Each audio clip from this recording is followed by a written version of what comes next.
Assalamualaikum warahmatullahi wabarakatuh and very good evening to all. Welcome to our informative forum on tsunami, understanding impacts and strategy for preparedness.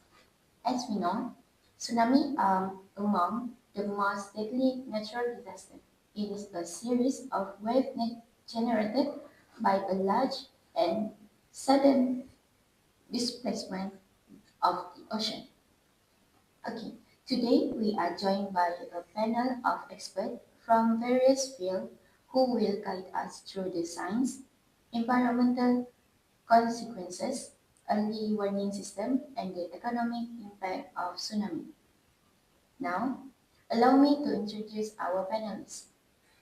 On my right side, we have Prof. Sharon bin Suhaili, a professor in crisis research who will discuss about tsunamis as crisis and how societies can prevent. Next, we have Dr. Faris Faizun bin Fozri, Director of the International Tsunami Information Center, who will share insight about the monitoring and early warning system. Next, we have Dr. Ahmad Aiman bin Jabar on my left side, an economic analysis who will examine the financial and social costs of tsunami. Last, we have Dr. Jacinta Ani binti Abdul Muiz, an environmental consultant who will explain the ecological consequences of tsunami. And me, Nur Zafira Zawani binti Zaini, a senior lecturer at NMUC, and I will be the moderator for today.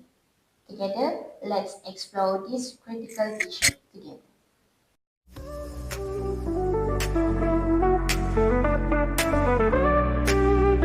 Okay, Prof. Sharon, could you begin by explaining what is tsunami and why is it considered not only a natural disaster but also a crisis? Thank you, moderator. A tsunami is a series of massive ocean waves, usually caused by undersea earthquakes, volcanic eruptions, or landslides. What makes it a crisis is its suddenness. People often have very little time to react. The 2004 Indian Ocean tsunami is the clearest example. It killed more than 230,000 people across 14 countries. It was not only a geological event, it was a human crisis. Survivors lost their families, homes, and livelihoods in one morning. That's why crisis research emphasizes preparedness, education, and rapid response system. We cannot stop tsunamis, but we can reduce the damage by preparing communities and governments to act quickly. Indeed, Professor, it is remind us that natural power become a crisis when humans are unprepared. Dr. Jesney, do you think this crisis perspective also overlap with environmental concern? Okay, absolutely. When we look at the crisis, we cannot separate people from the environment. If mangrove, coral reef, and the wetland are destroyed, the wave will be hit harder and the recovery become more slower. So the natural environment is play the big role in reducing the disaster impact. Yes, and if we ignore the environment, we weaken our crisis management capacity.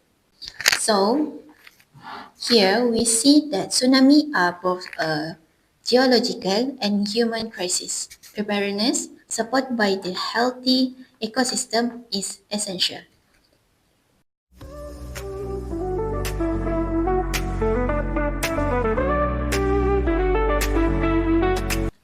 Thank you both.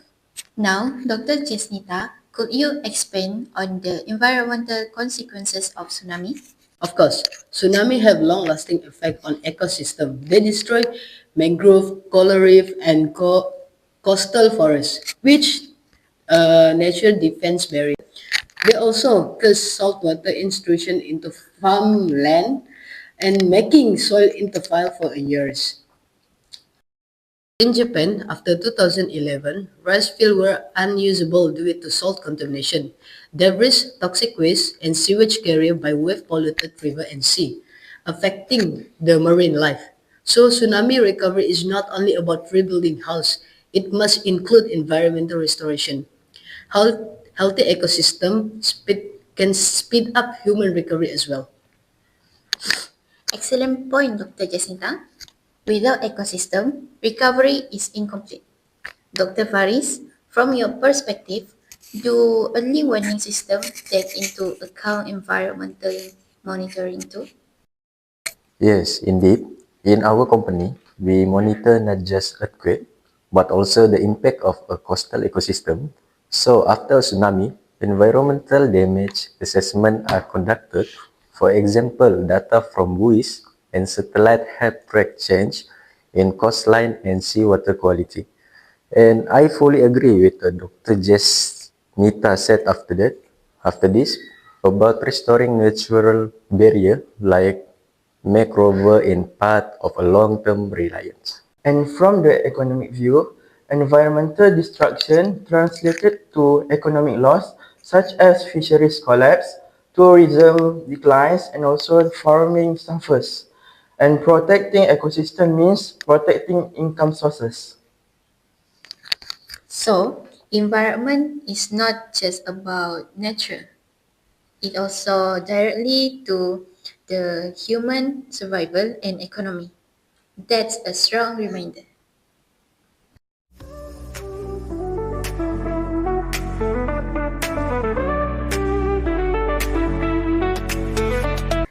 Dr. Faris, now let's focus on your area.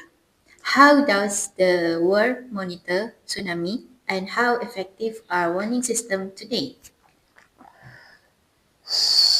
So today, tsunami detection use seismic sensor, deep ocean buoys known as a DART, we call it a DAT system, and a satellite communication.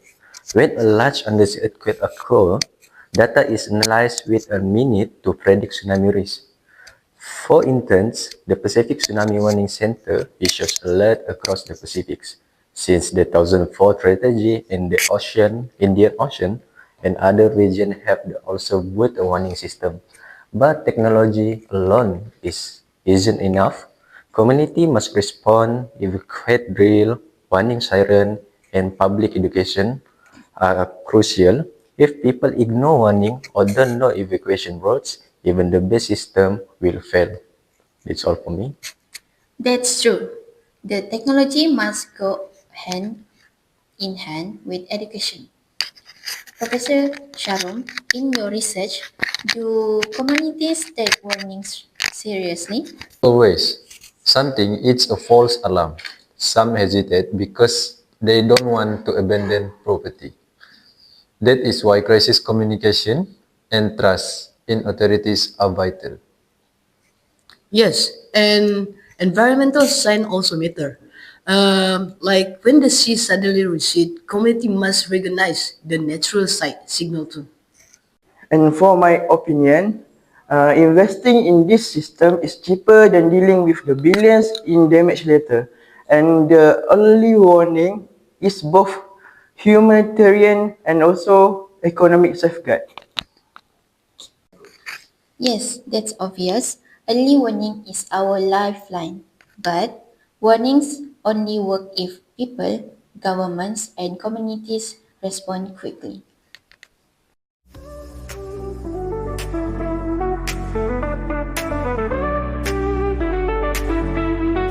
Fascinating facts about tsunami warning system that highlight science, technology, and even animal behavior.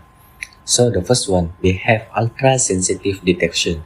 Tsunami warning system use deep-sea dart buoys equipped with highly sensitive pressure sensor. This can detect sea level change at as tiny as 1 millimeter, enabling the early identification of tsunami hour before they react show. Once abnormal readings are detected, the information is relayed via satellite to warning center for real-time assessment. So the second one is about global monitoring network. So the Pacific Tsunami Warning Center in Hawaii monitoring data over 100 seismic stations worldwide. This would help provide alert across many regions, combining seismic activity data with ocean goggles to generate accurate forecasts for multiple countries, including United States and territories in the Pacific and Caribbean. So the third one, we have rapid alert in Japan. Some countries like Japan issue tsunami alert in less than 5 minutes after an earthquake, thanks to advanced technology and their jet alert system. Quick detection and rapid communication mean more lives can be saved by allowing people to evacuate immediately. Through some time, initial wave height get underestimated due to fast calculation. So the next one we have animal instinct. Interestingly, animals are often observed feeling to safety before human even realize a tsunami is coming. For example, elephants run to higher ground and dogs refuse to go outside before the 2004 tsunamis. Possibly, sensing environmental vibration or change, scientists are studying how animals respond to natural disaster for potential additional warning methods. So the last one we have mobile alert apps. With the rise of mobile technology, tsunamis alert can how react resident instantly via detected apps or SMS, much faster than traditional radio or TV broadcasts. These apps interface with a global seismic center, sending timely warnings that are crucial for protecting life, especially in coastal and remote communities. The following message is transmitted at the request of emergency management officials. At 11:52 p.m. Pacific Daylight Time, an earthquake measuring a 9.6 magnitude occurred on the Cascadia fault line. As a result of this earthquake, a large tsunami was generated and is expected to impact the west coast within 30 minutes. Wave heights cannot be predicted at this time.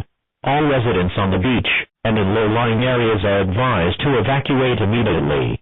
Follow designated evacuation routes, which will lead you to higher ground.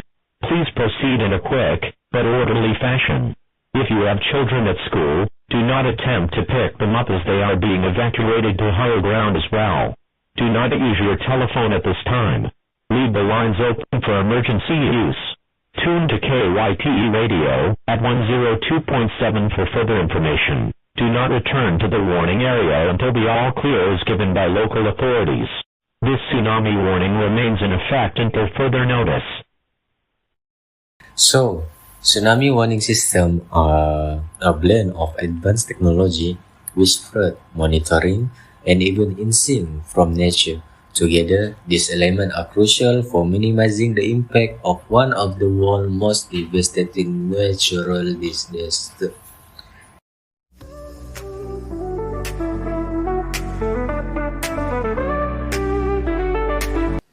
Now, Dr. Aiman, could you elaborate on the economic consequences of tsunami? Certainly, the economic toll is staggering. In Japan 2011 tsunami, which cost 235 billion US dollar in damage, is the most expensive disaster in history. And the infrastructure such as the road, ports and also hospital are destroyed. And the industry like fishing and tourism collapsed. Families lost their livelihood, and in the long run, displacement, unemployment and reduced investor confidence, the slow national growth. And however, recovery also offers the opportunities, which is rebuilding the stronger, investing in resilient infrastructure and also diversifying economics, which can reduce the future risks. That is an important insight. Dr. Faris, do international agencies also consider economic recovery in their plans? Yes, of course, because our company, our agency, coordinate not only immediate rescue, but also long-term rebuilding support. International aid often includes funds for infrastructure and economic revival. How about you, Prof. Charu? And if we don't address economics, crisis worsen, People without livelihoods face social unrest and trauma. Yes, also also can be connect back to the environment if the ecosystem recovery and livelihood like fishing and farming also can bounce back. So, economy, society, and environment are deeply linked. But if ignoring one from all, it will slow the recovery of all.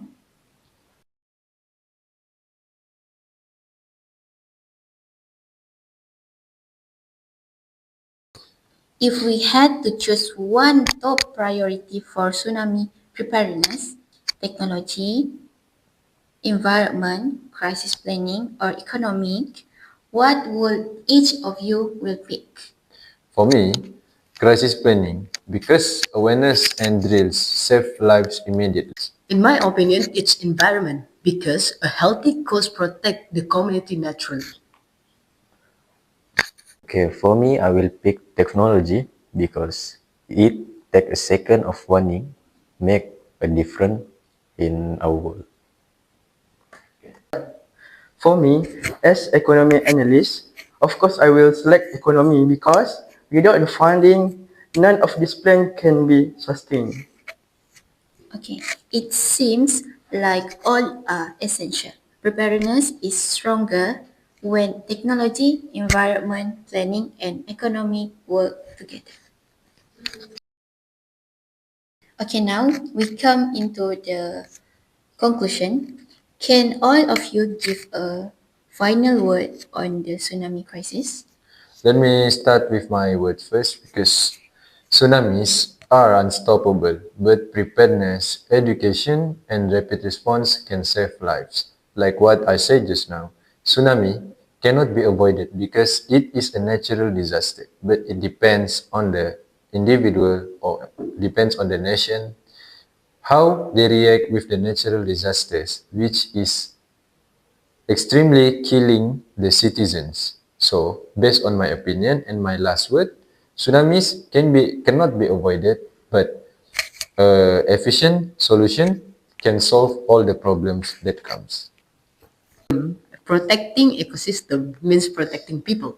So environmental must be part of the disaster planning. Okay, for my final words is warning system are vital, but they only work if communities trust and respond to them. So to conclude this, to make you understand about this word, is about communities and the technology must be one to avoid all consequences will happen in this tsunami crisis. And for my final word, as the economic analyst, investing in preparedness is cheaper than recovery, and the prevention is the economic strategy. Okay, thank you for all our finalists for sharing their valuable knowledge and experience. Remember, preparedness is the key and it requires cooperation across science, government, communities, and individuals. Let's commit to continuing education, awareness, and preparation in our communities. On behalf of NMUC, thank you to all audience for joining us. Let us carry forward the lesson. Even though we cannot stop tsunami, we can be safe for them. Remember, stay safe and prepare. Assalamualaikum and thank you for everyone.